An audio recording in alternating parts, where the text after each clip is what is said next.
In this video, I'm going to show you how to replace the top of a sprinkler valve.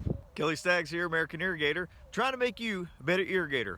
From a licensed irrigator to a licensed irrigator and homeowners alike. Don't forget to subscribe, that way you don't miss any tips. Now I'll show you what we've got here. We had this sprinkler valve right here that actually was shooting water out the side of it, and it was leaking by, and it was leaking by the heads. So what I did first is I dug out the valve box, because that valve box was sitting right up next to this valve here, which is not a good way to install a valve box, and we'll show you that how to put this all back together here in a second. But what I'm going to do is I'm going to take the top of this valve off and make sure there's nothing stuck in there, and then I'm going to take this new valve, I'm going to take the top off of it and just put it on this old valve. We're going to replace the top of that, and I think that's one of the things that's going to help us solve our problem. Now, one of the first things you're going to want to do is you're going to shut the water off. Best way to do that is to go to your double check and shut the valve off on the downhill side of it. This will shut off all the water to the sprinkler system. The next thing you're going to want to do is you're going to loosen all the screws that's holding the top of this valve on.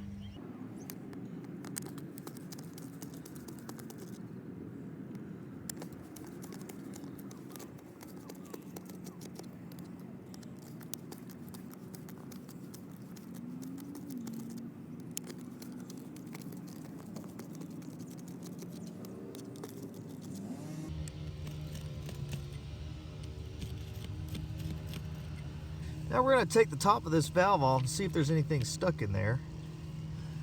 You look down in there, I don't see any rocks or anything in there.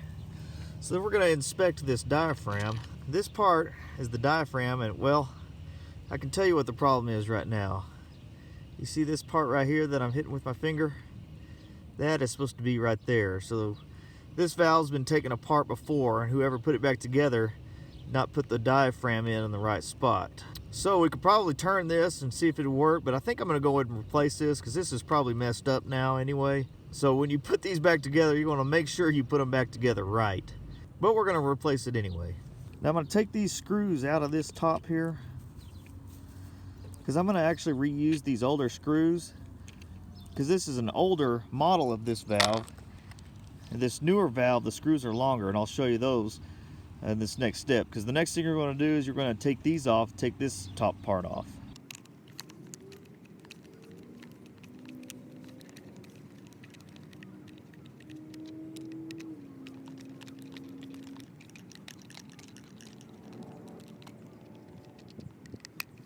One thing I'm doing is I'm holding the top down with my thumb. That's going to help it to stay down and not spring open with it, because there is a spring in there. So hold it down when you get ready to take it loose. Now you can see the difference in the two screws. Yeah, they're close to the same length, but I'm going to use these old ones since we're using the old base. So now we've got this new top to the valve, and the top of this valve, it's got the new solenoid, which we're going to wire in. It's got a new diaphragm, but you can see where that little knob is supposed to be? That's where it's supposed to be at. The other thing I'm going to do is this little insert, this little piece inside of here. It doesn't look damaged or anything, but I'm going to take the one out of the new one and go ahead and put that in there too. That way it's kind of all new stuff right there against that diaphragm. And then simply align it up straight. Make sure you get it on there straight. And now you're going to want to put your screws in. And when you put the screws back in, you want to hold that top down until you get it sturdy, and then use a star pattern to screw it back in. That way it gets down nice and even and flat. After you get them mostly tight, go around and make sure they're all tight.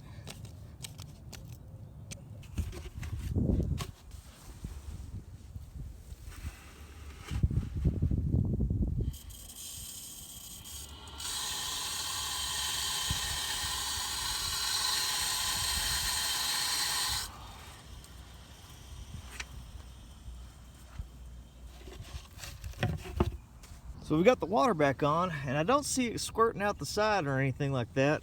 So let's turn this solenoid. This is how you can turn it on manually. Oh yeah.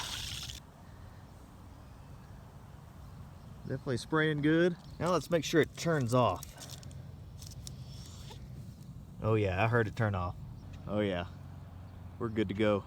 Now all we need to do is put this valve box back on, put the grass and dirt back around it. But one thing I want to show you is when you're putting this valve box back on here, so I might have to shave this edge off a little bit, because you want to leave yourself plenty of room to be able to get back into these valves to have to work on them, because at some point, you know, you might have to end up working on these. So when you put these valve boxes back in, you want to make sure you leave that room. That's why I think this one was messed up, because this valve box was sitting about right here and you can't hardly get into that valve. So we're going to move it over and move it up so we're there right in the middle of that valve box.